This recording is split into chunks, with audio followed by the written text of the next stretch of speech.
A lot of people have the mistaken belief that you have to put 20% down to buy a house. That is not true. It hasn't been true actually in decades.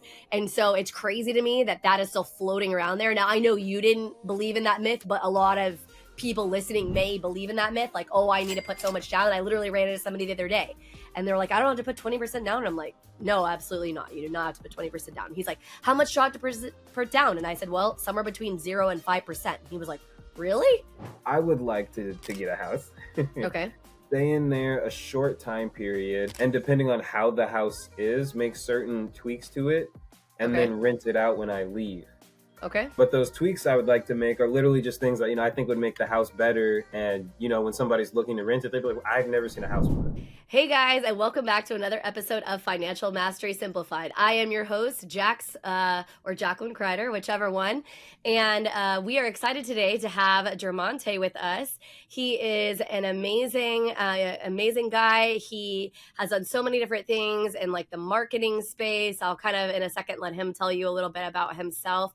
But I'm super excited to have him on because he and I have had several conversations. It's been really an exciting thing to sort of learn what he does and doesn't know about the financial space and kind of how that has shaped some of his questions and his perspective. And so we're hoping that this conversation will just kind of like maybe open your eyes and allow you to not be afraid to ask questions and to be, eternally curious, etc. So welcome, Dermonte. Tell us a little bit about yourself and why you're excited to be on the show today.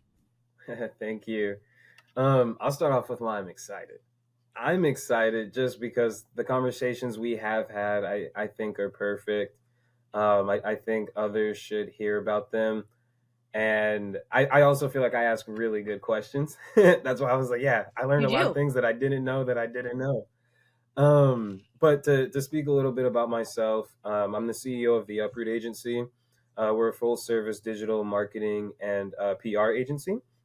And so what that looks like is we basically just set in systems for businesses to make more money or to find hidden revenue sources. And what we try and really ideally do is get them more money and take on the manpower of bringing in that money. So that way, like the business owners or whoever is supposed to be doing something can do something else.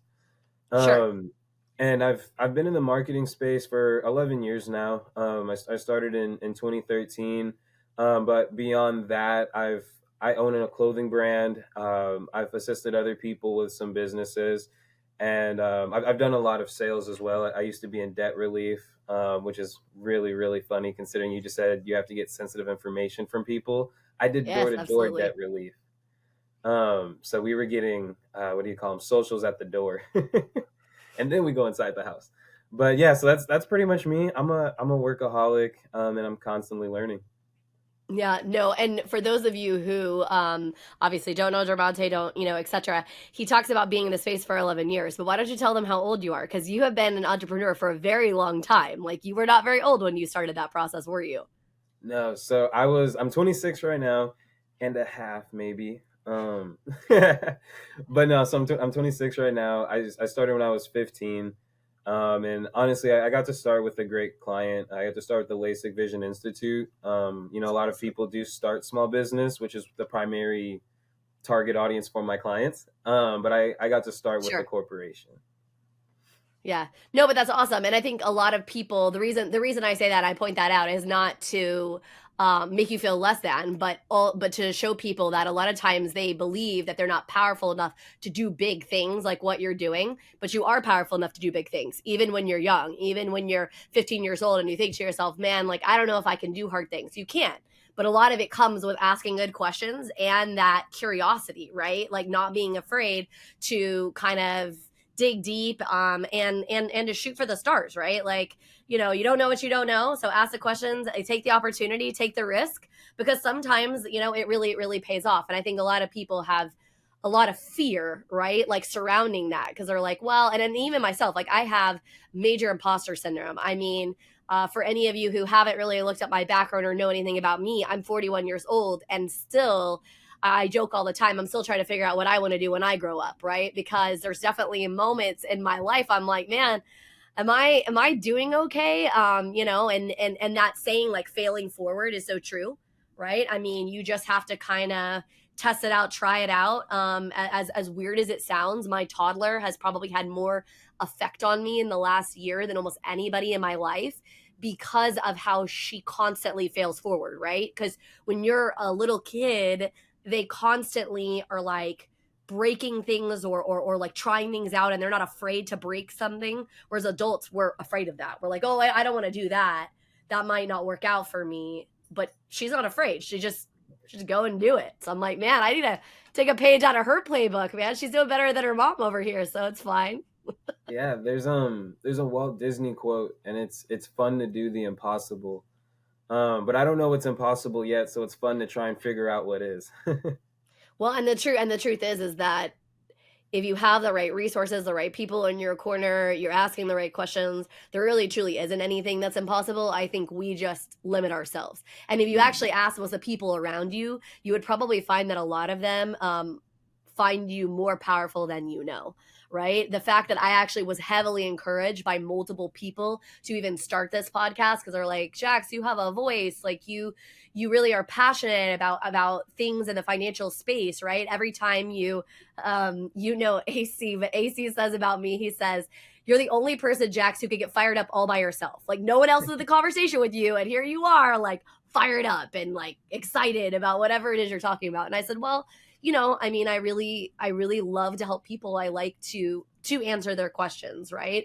To help them understand things, etc. And in the spaces that you're in, it's the same. Like I love that your goal and what you're doing as a business is to let that business owner be their highest and best use, because it's another thing that we mistake and we do wrong as business owners, and even sometimes as employees. I know you still have to do what your boss says if you're an employee, but what is your highest and best use, right? What can you figure out how to delegate or maybe potentially push to somebody else, right? Ask your boss, hey, this may not be my highest and best use, etc. And a lot of people just mistake that. So I love that that's something you're passionate about, because it's something I am quintessentially not great at. I am a recovering control freak. I know that surprises everyone listening and anyone who knows me. No, not really. I tell people all the time though, sometimes there's a difference because somebody will be like, "Oh, I'm a control freak," or "I have anxiety," and usually I hear a lot of the, "Oh, I have anxiety," especially business owners, because they're giving me their baby to basically help it grow. Right. And I'm like, hey, I'm like, it's okay to want all this control. It's okay to have anxiety. You care a lot, like, and that's really the kind of the core thing. But you care so much that you find somebody who can contribute more than you can. Right. Absolutely. Um, Well, and I think a lot of people just mistake that you really can't be great at everything. It's just like it's not reasonable, right? Like that old adage. I don't know if you've ever heard the saying "Jack of all trades and master of none" is kind of true. Like you really can't be the master of anything if you're just the jack of all trades. And I mean, forever, I think that's what I did, is because I could be really good at most things, but I couldn't really be the master at just like one or two things. And so I kind of had to scale myself back and say to myself, okay, you really have to hone yourself in, etc. and I think that's why I enjoy talking to you, because I know a lot of things, and not to even toot my own horn, it's because I'm a nerd. I research a lot. So Yeah, typically me too. I know more than most people do. But I will always tell somebody, yeah, I really don't know that much though. So that's why I like talking to you about finance. Yeah. Because typically, even though again I'm young, so amongst like my friends and peers, usually I know the most. But then I also do with older business people. And even then sometimes I know things they don't know. And then all of a sudden you come and I'm like, wow, I thought I knew 1%, but I don't even know if it was 1% of 1%. Well, I think we talk specifically, obviously, for those of you who don't know, mortgage is my main job. That is what I do as a living, and I'm very passionate about it. But I'm also passionate, like, to kind of give you the big perspective, for me, it's so much more than mortgage, because mortgage tends to exhibit the largest financial purchase and debt that you hold basically in your life. And so, with that, in my mind, comes this great responsibility of not only helping you achieve this big financial goal that you have set for yourself, but also how it affects the rest of your life. Right? Is it helping you accomplish what you're looking to accomplish? Because so many people in my space They're not about that. They're not about education or whatever. Okay, great, Jamonta. You said you want to buy a house. Perfect. Okay, great. You said that this is what you want to do. Great. I can qualify you that way. I'm just going to throw you in here and that's it. Right. And for me, it's so much bigger than that, because the truth is that when push comes to shove, you are not the expert in the space, right? Like you said, as nerdy as you are and as much as you read and whatever, a lot of the questions that you and I were having about mortgage, and I was challenging your thought process, you were like, oh, wait, hold on. I didn't really think about it that way. Well, of course you didn't. Not to be rude, but like, this is not what you do every single day of your life. And you shouldn't think about those things every single day, right? Like that is not something that should be constantly running through your head. And not only that, but because a lot of the situations that we deal with are on the more complex side, there is a lot of aspects to them, right? Lots of different perspectives and different ways that you can look at. And part of the reason I even created Financial Mastery Simplified is I absolutely hate in my space that the talking heads, they think the general public is too stupid to understand complex things. And so what they do is they say, let me just tell you this real simple thing that's real easy for me to sell you on, and we're just going to focus on that. Because all that other stuff, like, it's too hard. Like, you probably aren't going to get it anyways. And my attitude is, if you break it down simply enough and you just give the big rocks, not all of the detail and all of the context, because that's just a little bit too much and it gets a little too in the weeds for people. But if you just give that context, most people can either one, grasp it, or two, will then prompt to ask more questions and say like, well, okay, but if that's the case, then what about this? You see what I mean? And then they're now engaged in this conversation, and that's what you want. Because I say all the time, and it is the truth, when you make that mortgage payment, I'm not the one stroking the check every month. You are. So great, we had this whole connection and we did this whole thing for, 30 days, maybe 6 months, depending on, how long you went through the process and all the things. But then I disappear. And I mean, for my clients, we're still a resource. We tell them, if you've got questions, call us, etc. But for most mortgage professionals, that's it, right? They did their thing, they handled their thing, and okay, we're done. Like, that's it. We're sorry, Jamonta. Hope you picked well, right? And I don't know. I just don't believe that that's the way that it is. So I know it's a long way to explain, but stay tuned. We'll be back right after this message from our sponsors. Welcome to Financial Mastery Simplified, your go-to podcast for making smart money decisions. We break down complex financial topics into easy-to-understand advice you can use every day. Our experts cover everything from budgeting and saving to investing and retirement planning. We give you the tools to take control of your money and build the future you want. With Financial Mastery Simplified, you'll feel informed and empowered to make the best choices for your financial health. Tune in to Financial Mastery Simplified on your favorite podcast platform. Start your journey to financial confidence today. Welcome to House U, where we believe in the power of education. At House U, we're more than just a brand. We're your partner in home ownership, dedicated to educating, equipping, and empowering you every step of the way. Education is at the heart of everything we do. We offer comprehensive resources designed to make home ownership simple and accessible for all. From understanding mortgage options to mastering home maintenance, House U provides the knowledge you need to make informed decisions with confidence. We host workshops and seminars, bringing together experts and community members to share insights and build a stronger, more informed community. Because when you're educated, you're empowered. House U, home ownership made simple for all. Visit our website or contact us today to start your journey with House U. Empower yourself with knowledge and embrace the joy of home ownership. Now back to our conversation. No, I 100% agree with that, because in the marketing space, it's very much kind of similar. So in the marketing space, there's a lot of people who will use a big word for a simple process in hopes to make it seem really complicated so they don't have to explain it to you. And that's something that a lot of people just do out of fear, because like, well, if I tell you how to do it, you can go do it yourself. I mean, yeah, that's true. But when you're paying for marketing, you're paying for expertise, and you can't really explain that part, which also goes into me knowing maybe 1% of 1%, because the only reason you were able to explain certain things to me were just because you have the expertise to see these different situations because specifically in my case, I think what prompted it was, oh yeah, I was like, 20% down payment so I don't have to do PMI. And, Yeah. I feel like, and this is my opinion, but I feel like most mortgage brokers would be like, okay, cool. Yep, let's do that. And then you're like, are you sure? And I was like, pretty sure. Oh yeah, I was gonna say we challenge that thought process all the time. Yeah. So first of all, we'll just get it out there. A lot of people have the mistaken belief that you have to put 20% down to buy a house. That is not true. It hasn't been true actually in decades. And so it's crazy to me that that is still floating around there. Now I know you didn't believe in that myth, but a lot of people listening may believe in that myth. Like, oh, I need to put so much down. And I literally ran into somebody the other day and they're like, I don't have to put 20% down. And I'm like, no, absolutely not. You do not have to put 20% down. He's like, how much do I have to put down? And I said, well, somewhere between 0 and 5%. He was like, really?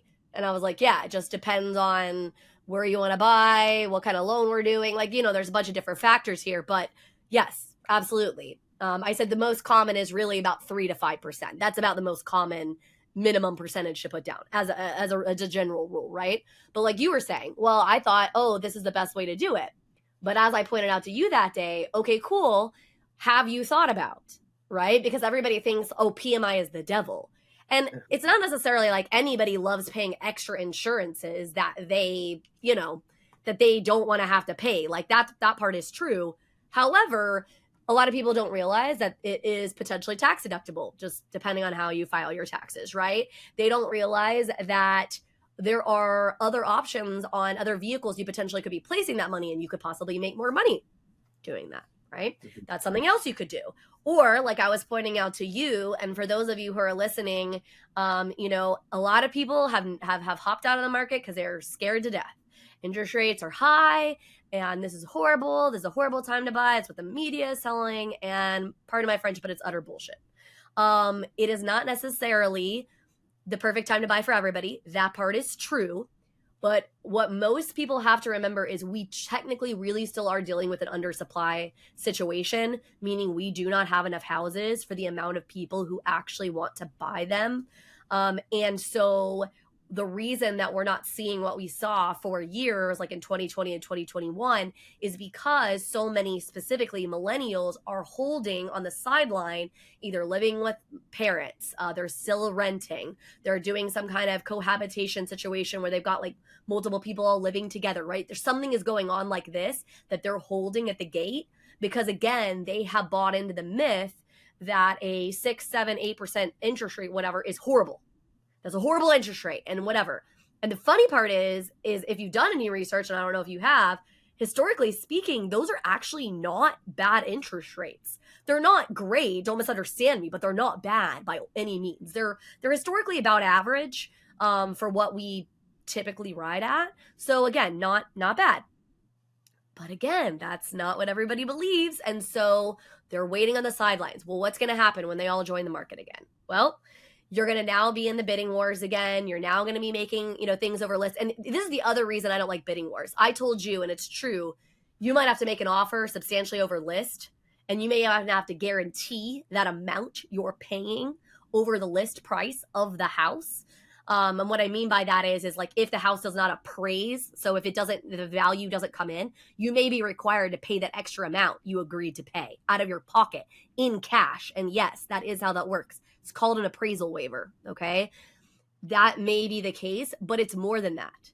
How good of a decision do you make when you're emotional? I mean, I'm asking, how good of a decision you make when you're emotional? No, at 0. Right. And that's most people. You're not alone. Like most people, when they are making a very emotional decision, and that's why any good counselor is going to tell you, don't make a decision about your marriage when you're crazy emotional, right? Like don't get divorced when you're in a crazy emotional state, or don't quit your job when your boss just said something asshole to you and pissed you off. And now you're like, screw this job. I hate it. And I'm going to walk in there and tell them where you can stick it. You know what I mean? Like, Don't do that. But that is what happens when there's 8 million people bidding on one house. Because what other choice do you have, right? Like and homes historically, the reason that we also struggle in our space is like my part of the space, so the mortgage piece itself, is very logical. It's very math based, which is great because it's just numbers. But because a house itself is so personal, it's so like tied to like our identity, because it's not a house, it's a home, right? It's where we raise our children, it's where we do things or whatever. Because it's so emotional, you can't help but hold some very emotional ties when you're making offers on houses. It's not easy, right? It's not easy to strip that emotion out. And now, how much harder is it when you have a limited time window? Well, cool, Germonte, you got to make a decision right now, because if you don't make a decision right now, there's 40 other people who want to buy this house. And then once you make the decision to bite the bullet, oh, it wasn't good enough. They didn't like this or whatever. They picked, somebody else, whatever. I mean, you know what I mean? Like, my heart broke in 2020 and 2021 for my first-time home buyers. It broke because I could see and I could feel the fatigue on them. And honestly, I get it. I mean, when I bought my first house, that was not the way it was.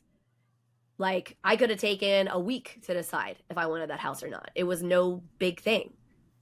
But anyways, yeah. So, I mean, it's just, it's difficult.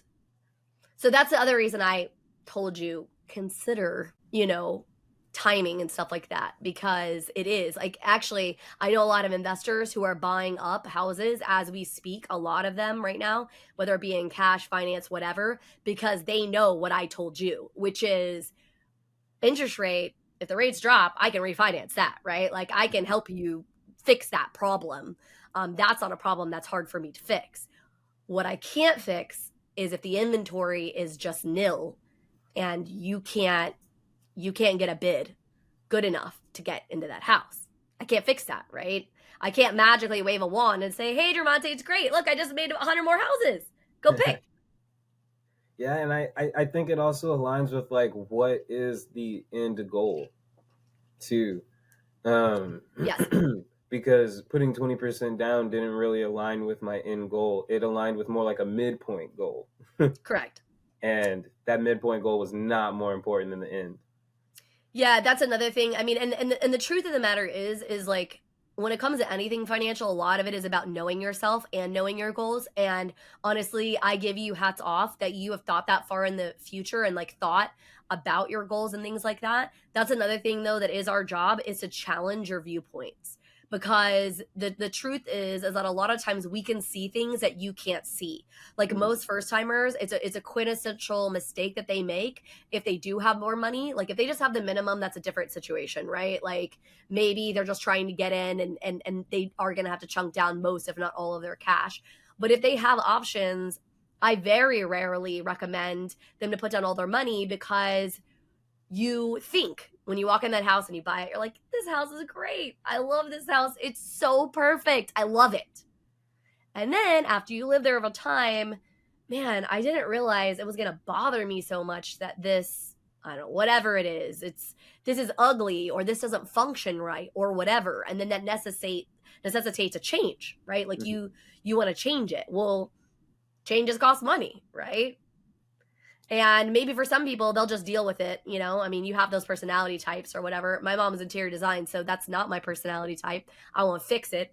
So I need, you know what I mean? And so you need to have some cash to be able to do some of those things. Yeah, and it's funny that you say that, because the end goal is freedom, but that might lock me in if I were to do 20%, because I might have to sit there and be like, I don't like this, but I'm going to deal with it. And that is the exact opposite of what I like to do. Right. And so again, that comes back to knowing yourself. Then this is something else that you should consider for Texas specifically. So Texas has some very funky laws. They are called Texas A6 laws. They're actually a part of our Constitution. If you ever hear somebody talk about Texas A6 laws, what they're talking about is cash out home equity laws.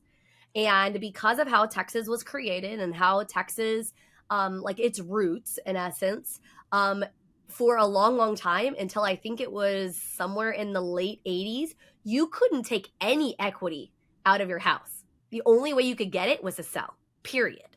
Mm-hmm. But now, because of Texas A6 laws, the maximum you could ever take out is 80% of the house value. But that's on any loan you have. So let's play a scenario out.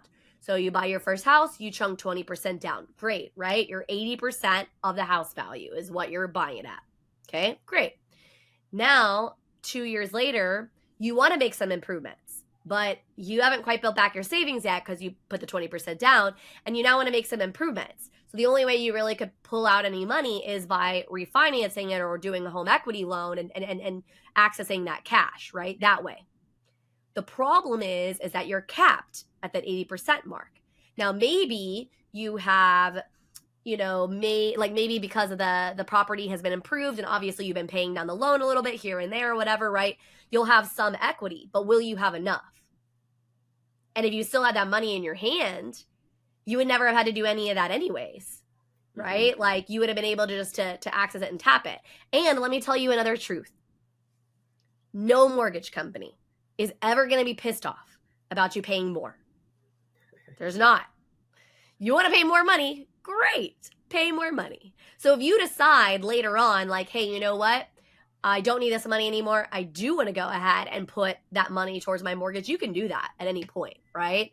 There are some very rare cases where you're not able to pay extra called prepayment penalties. They were very popular before the '08 crash. They are very rare anymore. I mean, I'm not saying that they don't exist. So for those of you listening, it's always something you want to check out and ask your professional is, does this loan have a prepayment penalty? I would say that in today's market, 95% of loans don't have them. It's very rare. It has to be a very specific, unusual product type typically to carry what's called a prepayment penalty. So most of the time you can pay extra. Not only can you pay extra, but now you're saying, yeah, but the whole reason I want to put more money down is not just to help me avoid private mortgage insurance, but also because I wanted a lower payment. Fun fact. If you pay a large chunk, not like a couple $100s, okay, like $1,000 something. We're talking like 20 grand or something, right? If you pay that in a lump sum towards your mortgage, you can pay a small fee with most mortgage companies I would say that most servicers offer this. You can do something called a recast. Okay, so what happens is you say, hey, I got $20,000. I want to put it on my loan. But as opposed to shortening the amount of time I have to pay, I want to have a lower mortgage payment every single month.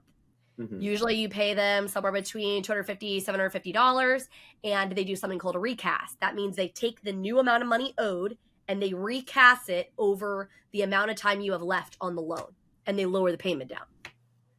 So most people don't know that's an option. And it is. And I was that the one where it was like, this could possibly be a 30-year mortgage, but paid in 15. So no, recast would mean that you pay the exact same amount of time. So for instance, if you put it towards principal, you would basically ask for them to stretch it back out. And so if you have 352 payments left, right? You did it on your 8th payment cycle, then it would basically keep that same amount of time. It would just reduce the amount of money you have to pay per month. Okay, so it would reduce the amount of debt load you have per month. If that's not what you want to do, but you want to pay it off a lot quicker, then you can pay extra to principal either in a lump sum or a monthly amount, either one, okay? And that's paying down the balance, and you actually can control your interest rate. This is why I tell people all the time, interest rate's not the only thing that matters. And they're like, it is, it's the only thing that matters. And I'm like, well, marketing has done a really good job of convincing you of that, okay? Really good job. But just so we're clear, that's not true, because you can technically control it. Because if you pay extra on your loan every single month, you're not paying the amount of interest that is listed on your loan, are you? Because you're paying a lot less time. You see what I mean? And so could I tell you exactly what interest rate is going to look like? No, and you'd have to consistently be paying extra, right? But this is what I can tell you. So when I bought my very first house back in, I'm trying to think, I think that was 05. In 05, when I bought my very first house, my mortgage payment was $1,100 a month, I think, roughly. I made $250 extra on my payment every single month that went directly to principal. Had I continued doing so, that house would have been paid off in 18 years. So my 30-year loan would have been reduced by 12 years by paying roughly 25%. More. That's what I was trying to math. I was like, that's close to 25%. Ish. Pretty close. Like we're doing rough figures, right? But yeah. And so a lot of people are like, wow, holy cow. Why is that? And I always tell people, and this is the best analogy I can ever give, is if you imagine two triangles, equal size, one pointing toward the ceiling and one pointing toward the floor, and you shift them together. The top section is how much interest you're paying at the beginning of the loan, and the little teeny tip of the triangle on the other side is how much you're paying towards principal.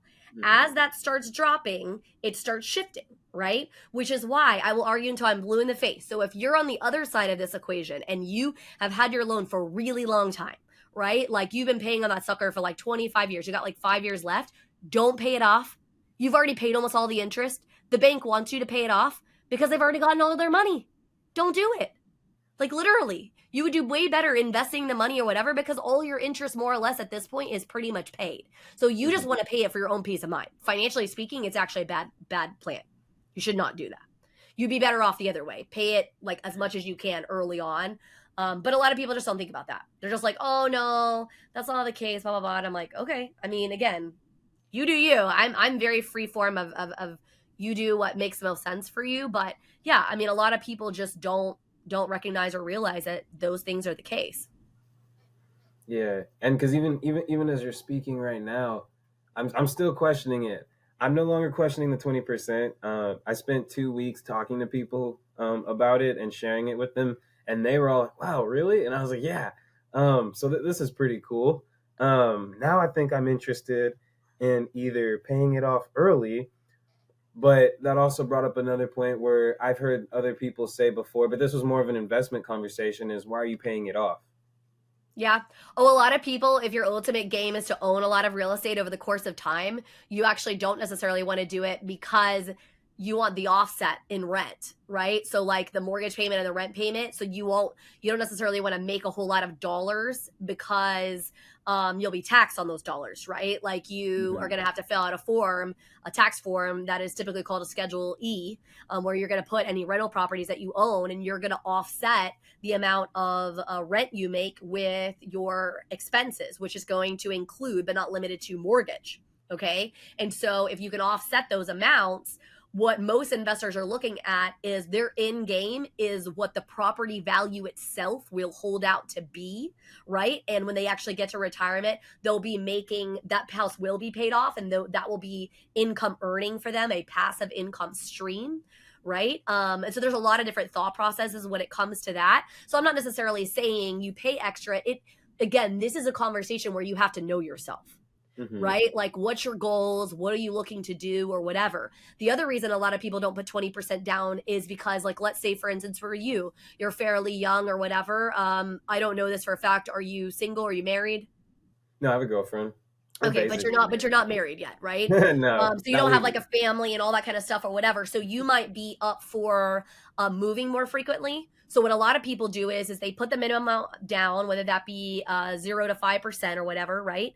They move into that house, they live there for, let's say, 6 to 12 months, and then they buy another property as a primary residence. Because again, you have a lower percentage you are required to put down on your primary home. For buying investment property or a second home, you are going to bear a higher interest rate. And people say all the time, well, why is that? That doesn't seem fair. It's a risk factor. Literally everything in mortgage is risk. Everything. So when people say to me, well, that just doesn't seem right, I'm like, look, it is statistics and numbers. That's it. And risk. Like it has nothing to do with you personally. It is all about bottom dollar and how that's going to look over the big picture for them. That's really all they care about. And if you think about it logically, it makes sense. So if you own more than one house, okay, so you own a primary house, let's say you own a primary, a vacation house, and you own a rental property, right? You own all three of those. And stuff starts going really downhill and you're not making much, if any, money anymore. If you have to let a house go, which one's it going to be? It's probably either going to be vacation or rental, right?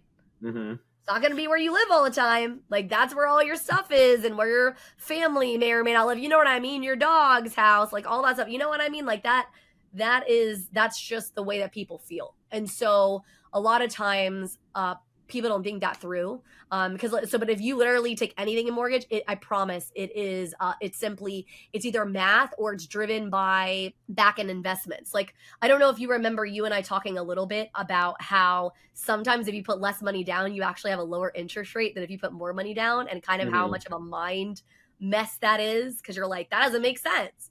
And I'm like, no, I realize. And again, this has to do with mortgage-backed securities and how they're trading and what they're trading at, because it's going to be an indication of what the lending market is going to do and hold and what interest rates are going to be offered. And most people just don't understand that. In their mind, If you put more down, then again, the risk factor is lower, so you would get a lower interest rate. Well, if there's a lot of investors looking for lower down payment choices, then that interest rate might be lower. As crazy as that sounds. It just depends on what the mortgage-backed securities are doing that day. Yeah, I feel like a lot of people are going more for just whatever the percentage is, but not knowing what the percentage means. Well, that's the other thing. So I've had a lot of conversations with people how people believe that buying a house and buying a car are similar. And the reason they believe that is because it's the most similar large purchase, right? Like it's the second largest purchase that most people make. And it's probably what most of them have already done prior to buying a house. So of course, right, you're going to try to relate it or correlate it with something that you understand or you get most of. So yeah, you're going to correlate them. The challenge is that when it comes to like car financing, and I'm not the expert on car financing, so if I'm misspeaking here, I apologize, but there's not that many choices with like car financing, right? Like as far as like products go, or yes, if you put more down, you might get a lower interest rate. You know, you've got different terms of how long you've got to pay. These things obviously affect it. But what happens in mortgage is there's so much more complexity. Stay tuned. We'll be back right after this message from our sponsors. Hello, and welcome to PBJ Mortgage, where your home ownership dreams become reality. Today, we want to share why choosing PBJ Mortgage is the right choice for your home financing needs. At PBJ Mortgage, we're built on a foundation of values that drive us every day. Our commitment to educate, empathize, and empower our clients sets us apart in the mortgage industry. Our clients are at the heart of everything we do, and their success stories speak volumes. With years of experience, our team possesses in-depth knowledge of the mortgage programs, ensuring you receive expert guidance and the best possible rates. We offer a diverse range of loan options to suit your unique needs, including conventional, FHA, VA, and more. No matter your situation, we've got a solution. At PBJ Mortgage, we pride ourselves on providing personalized service. Our dedicated loan officers are here to guide you every step of the way, making the process as smooth as making a peanut butter and jelly sandwich. We understand that time is of the essence, which is why we've streamlined our processes for efficiency and convenience. Transparency and clear communication are paramount. You'll always know where you stand throughout your mortgage journey. Reach out to us today to set up a call to discover your options. If you're ready to make your home ownership dreams a reality, contact PBJ Mortgage today. Let us empower you during this exciting journey. Phone number 4-693-733-107 www.pbjteam.com. Visit our website or give us a call to get started. We look forward to helping you secure your future home. PBJ Mortgage, where home begins. Imagine having the power to control your financial destiny, no matter where you start. Welcome to the Financial Mastery Simplified course and resource platform, where financial education is tailored to your unique journey. We cover everything you need, from basic budgeting and saving strategies to advanced investing and retirement planning. Learn at your own pace with lessons that match your level of experience. Whether you're a beginner or looking to enhance your financial knowledge, join our community of learners and benefit from shared insights and expert guidance. The Financial Mastery Simplified course and resource platform equips you with the skills and confidence to take charge of your financial future. Ready to master your finances? Enroll in our courses today at the Financial Mastery Simplified course and resource platform. Start your path to financial independence now. Now back to our conversation. And again, this goes to how we've marketed to the general public for years. The easiest thing to market to people was interest rate, right? So that's why everybody got it beat in their head. Rate, rate, rate. That's all that matters. That's all I care about. Rate, rate, rate, rate, rate, right? Because again, it was the easiest thing for the consumer to do. But I'm going to go one level deeper. I was having this conversation with somebody the other day. It's not just, it was easy to explain. If I tell you you need the lowest rate, right? If that's what the messaging I've given you for decades, that yes, this is what you want, this is what you want, this is what you want, right? You're not going to look, you're going to look past some of these other factors. And one of the biggest other factors is how much extra are you paying for set interest rate? And I think I told you that those are discount points. That is a percentage of the loan amount, right? And oftentimes the math does not work out on how much they cost and how long it takes to make that money back in your monthly payment. And so people just they don't think about this. Well, let's be real here. That's upfront money you had to pay. If you refinance, pay off the house, sell the house, any of the things, and the loan goes bye-bye, who won in that situation? Was it you? Or was it the back-end lender? Who was that? Who won? It wasn't you. Yeah. And look at who's throwing all the marketing out there. It's not the little guys like me, the little brokers of the world who are like trying to, give good information to consumers and whatever. No, it's the people who make all that money. It's the big dogs. So of course that's going to be their messaging. It's okay, Germonte. Take that lower interest rate. Tell your neighbor you got it like a super low rate, right? That's going to be great for you. But is it? It's like a hero villain story. It's very, very easy. It's like, hey, it's low, you've always wanted to do this. And then now it's the complete opposite. It literally blows my mind. Like I cannot tell you how many conversations I've had with people that are like, oh my gosh, we shop this rate or whatever, and this is going to be like $5 less a month. And I'm like, okay, cool. And this is what I always tell everybody. If that's really the case, I tell you what, do me a huge favor. Can you get me either their fee sheet, their loan estimate, depending on how early or late we are in the process, I can look at them, right? And kind of understand what's happening here. I'm like, so I can make sure we're comparing apples to apples, because you think as a consumer, it's apples to apples. And a lot of times it's just not. It's apples to oranges. And again, why would you know that? You know what I mean? Like, you don't know. And I can tell you, and this is the truth, every single customer, if what they show me, if they had been working with somebody else, whatever, and they sent it to me for like hey, can you check this out and see if you guys are better?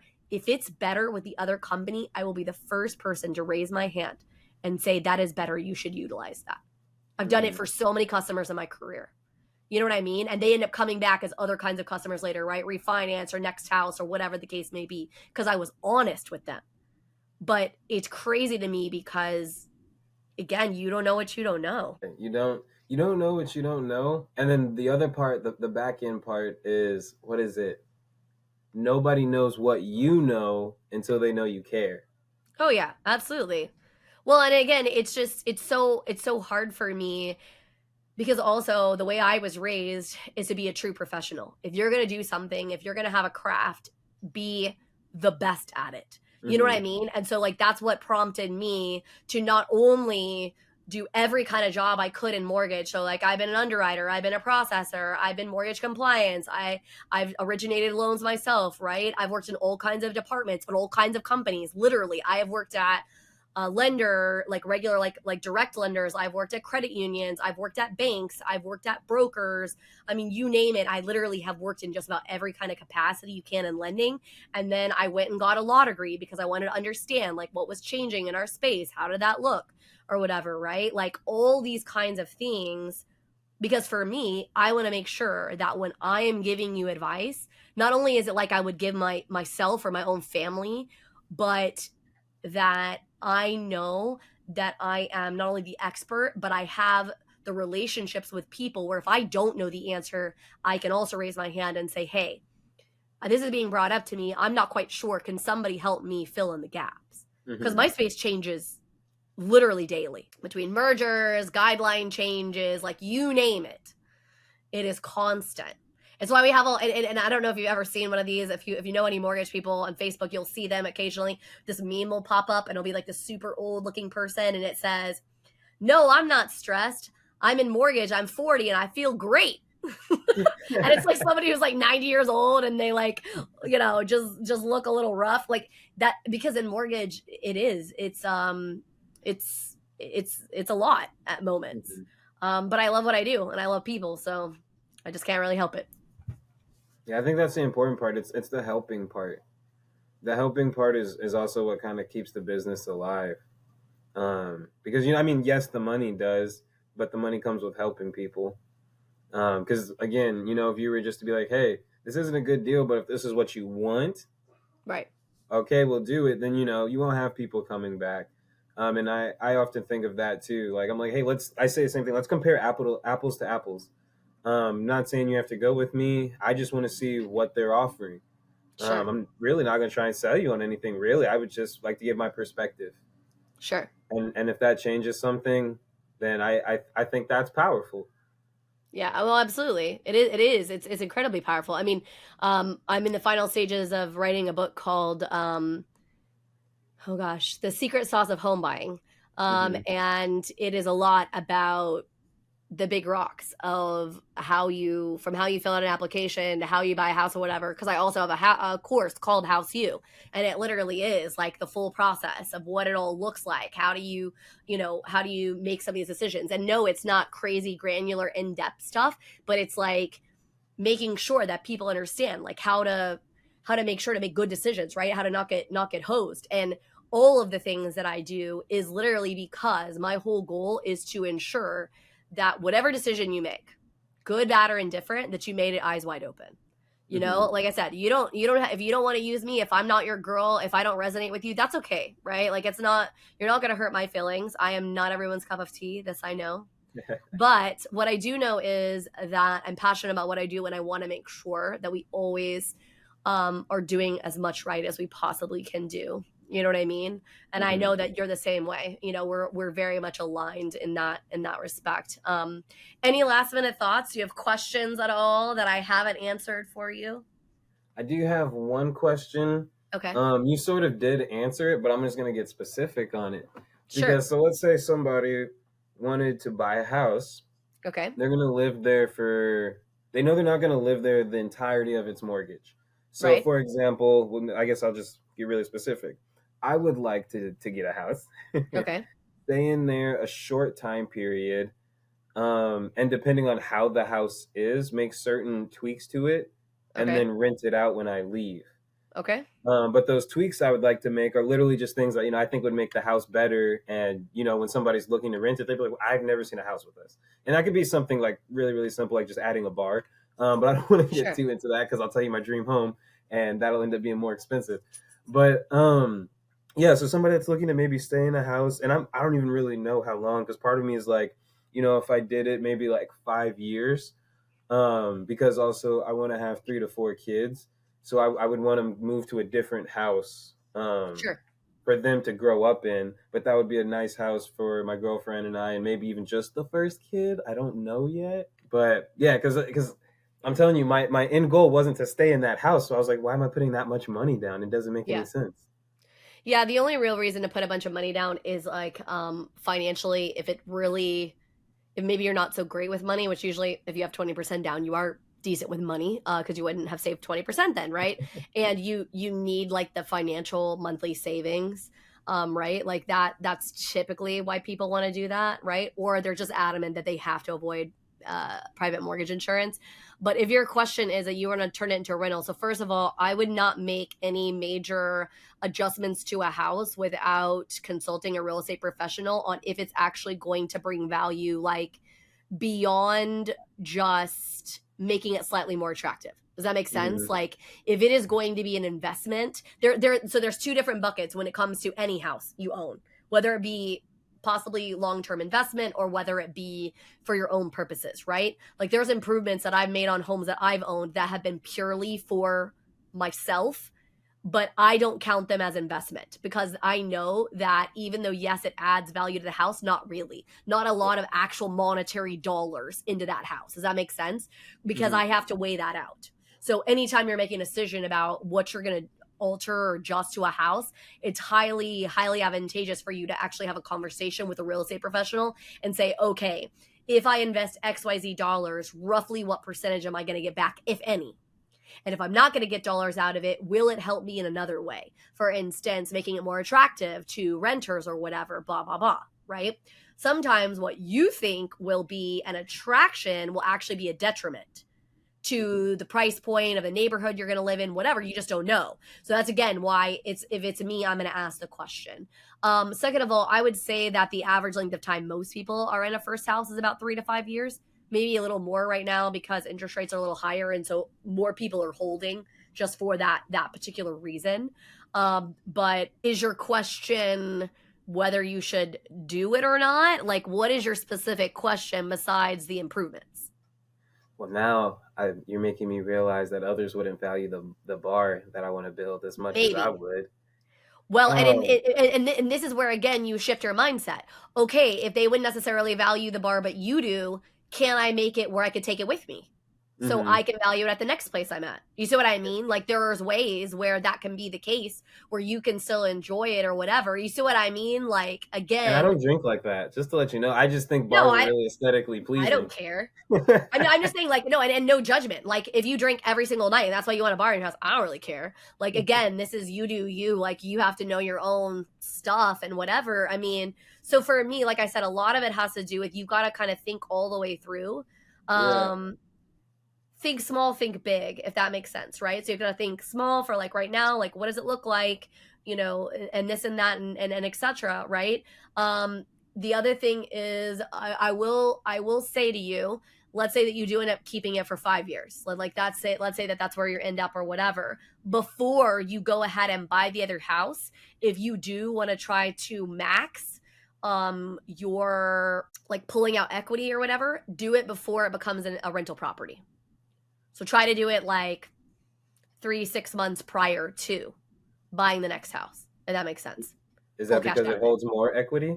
No, because you'll have a lower interest rate because it'll still be a primary home. You haven't turned it Okay. into rental yet.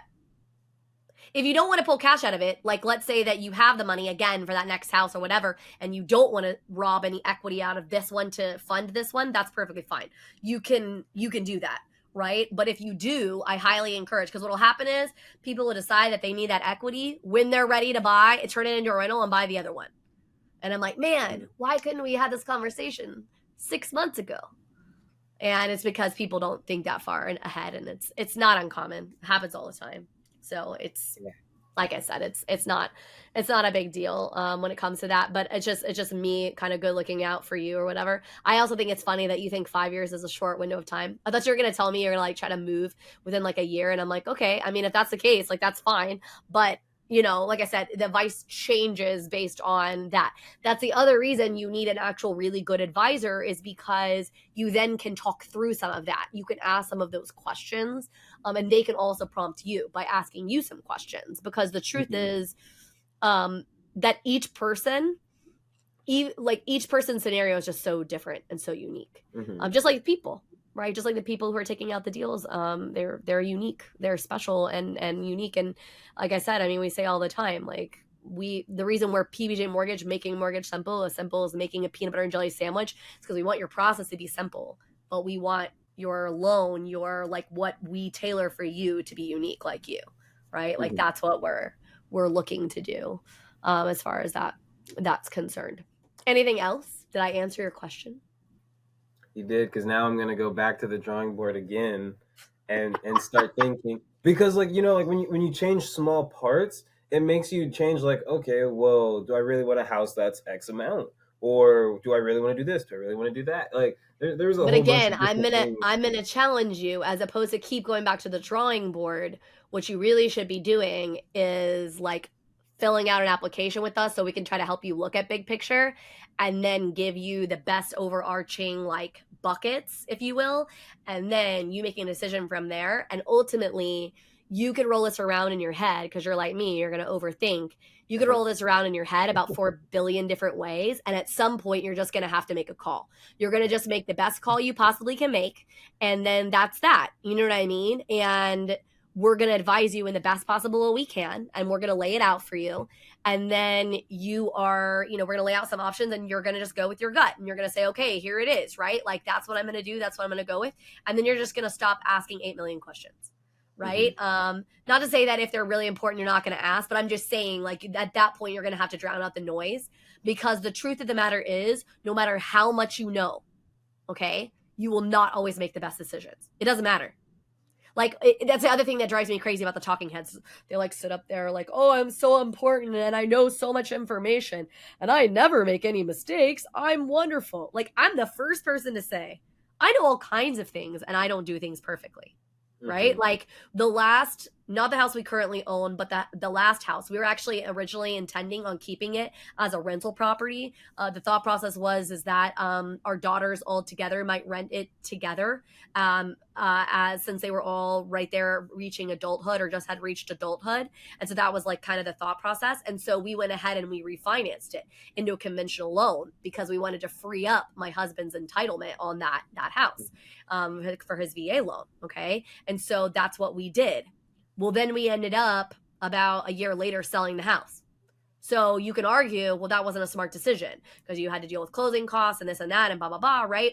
And you can argue all you want that, well, that wasn't a smart financial decision. Well, I mean, that may be true, but at the time, we made the best decision we could make, right? Sometimes life just doesn't work out exactly like how you think it's going to work out. Yeah. And so a lot of people, like, that's their thought process, like, oh my gosh, I have to be perfect. No, that's not true.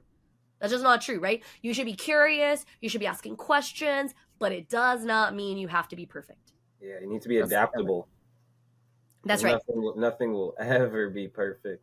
Well, Nope, let me not say that. If it is for somebody, I'm super proud for them. I'm happy. But well, and they probably haven't gotten very far if they're expecting everything to be perfect. Because a lot of my life, I spent time waiting in perfection. And first of all, it's just not very obtainable. And then second of all, when you can obtain it, it's like so many other things you could have accomplished in the interim, right? That progress over perfection thing is very, very accurate and very, very true. But anyways, I'm sure our listeners are like, okay, guys, stop talking now. Don't worry, we'll have Dermonte on again. We'll continue some of these crazy questions that he's got, and we'll run down all the rabbit holes with him. But is there anything you would like to share with the audience about where to reach out to you? You're obviously a super smart guy, and if people want to utilize you for marketing, they got to know where to find you and what kind of thing you can offer them. Yes, definitely. I'm reachable on theupRootAgency.com. You can go on there and book an appointment. You can go ahead and click my name, and it'll pop up. Also reachable on the Uproot Agency on Instagram, LinkedIn as well. Those two, you just send a message and let them know. And if I don't see it, somebody will, as long as my name's in it, and we'll definitely be able to talk. Again, that's the Uproot Agency. So TheUPRootAgency. Hope I spelled that right. .com. I'll also make sure that it ends up in the links and stuff like that with the podcast as well. Well, we definitely appreciate you so much for being a part of the podcast today. And hopefully, listeners, you found this super helpful in your path to, being a good financial mastery yourself. And so, tune in again every Tuesday to hear more. And if you need some, jumping off points, there is quite a few, free tools that we offer, including a budgeting tool. So if you would like it, I will make sure that I include that in the links as well. So have a great rest of your day, and we hope to see you back next episode.